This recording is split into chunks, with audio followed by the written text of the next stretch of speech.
अस्सलाम वालेकुम संगत, मां हाजी खान लाखो समार्ट तंज़ीम जो चेयरमैन, आल पाकिस्तान समार्ट वेलफेयर एसोसिएशन जो चेयरमैन। हे मोहतरम नूर हालाई साहब जी दुकान ते आयो आहियां हाला में, जेको असुल सिंध जी सकाफ़त खे उजागर करे रहियो आहे। हीउ जेको अजरक आहे इंडस्ट्रेशन जो, इहो प्लस में जेको सिंधी असांजा 52 अखर आहिनि अल्फ़ाबेट जा, उन्हनि जी बि साईं अजरक ठाराई आहे, जेका सिंध जी सकाफ़त खे पूरी दुनिया में उजागर पियो करे।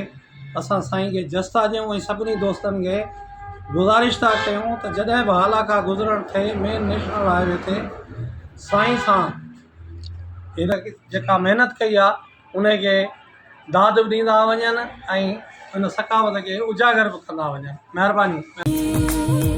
अजरक खे उजागर कयूं अचे, जंहिं कई तहज़ीब सां मोहबत, जंहिंजी सिंध में निमाया ख़िदमत, इहा सभ खे ख़बर